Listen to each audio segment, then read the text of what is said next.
29 मार्च अमावस्या भी है और ग्रहण भी है। तो भाई हमारे भारत में पता है क्या है? लोग ना धर्म गुरुओं के कहने पे बहुत चलते हैं। मतलब इतनी अंधविश्वासी हैं लोग, आधे तो मतलब इतने पागल हैं जो उन्होंने बोल दिया वो सच मान लेते हैं। लेकिन ज़रूरी नहीं है कि वो जो बोलते हैं सभी सच हो। हाँ, 80% सच हो सकता है लेकिन 20% उसमें भी कुछ झूठ छिपा होता है। जो आपको 1-2 बातें सच हो जाती है तो आप सोचते हो कि हाँ, ये तो बहुत बड़े ज्ञाता है, ये है, वो है। मानिए भाई धर्म गुरुओं की, लेकिन इतना भी मत डूब जाइए कि आप अपना ही लॉस करवा रहे हैं। ऐसा नहीं होता ना। तो मैं कहना चाहती हूँ कि काफ़ी बार आपने देखा होगा कि जो आप सोचते हो वो होता नहीं है, है ना?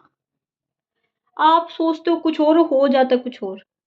तो भई उस साइन का हमारी तरफ इशारा होता है। वैसे मैं किसी भी धर्म में ऐसे नहीं बोलती उसका ये धर्म मैं विश्वास नहीं करती। मेरा मानना है सिर्फ़ दुनिया में एक ही शक्ति है, जो पूरी दुनिया को थाम रखा है जिसने। वो शक्ति को हम भगवान, अल्लाह गुरु गोविंद सिंह जी पंजाबी ग्रंथों में सब धर्म के अलग-अलग लोग अलग-अलग चीज़ें बोलते हैं। लेकिन मेरा मानना है कि एक शक्ति है जिसने इस दुनिया को चलाया हुआ है। ये जो धर्म के नाम पे लोग लड़ते, मरते, कटते हैं ना, वो सब करने की तो ज़रूरत ही नहीं होती और अपना-अपना रहता है ना, तो एक शक्ति को मान के चलिए। देखिए, उस शक्ति ने अपनी प्लानिंग के हिसाब से आपको इस दुनिया में भेजा, उसकी ही प्लानिंग से आपकी लाइफ़ में सब कुछ होगा।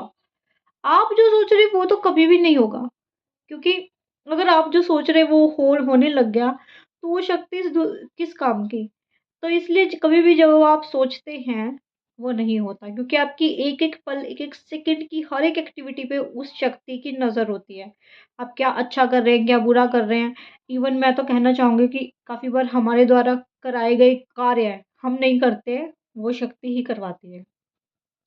इसलिए कभी भी इस चीज़ का रिग्रेट मत कीजिए कि ये हाँ, कुछ इंसान की समझ भी होती है और कुछ उस शक्ति का हाथ होता है। तो इन दोनों के मिश्रण से ही ये दुनिया चल रही है, संसार चल रहा है, इसलिए आप अपने कर्मों पे ध्यान दीजिए। आप इस चीज़ पे मत ध्यान दीजिए वो धर्मगुरु क्या बोल रहा है, क्या नहीं है वो। अपने हिसाब से अच्छे से लाइफ़ को स्पेंड करिए, अच्छे से फ्लो में चलते रहिए, कुछ बुरा मतलब जो दुनिया के हिसाब से बुरा नहीं है, वो चीज़ें मत कीजिए। अपनी लाइफ़ में छोटी-छोटी खुशियों में खुश रहिए।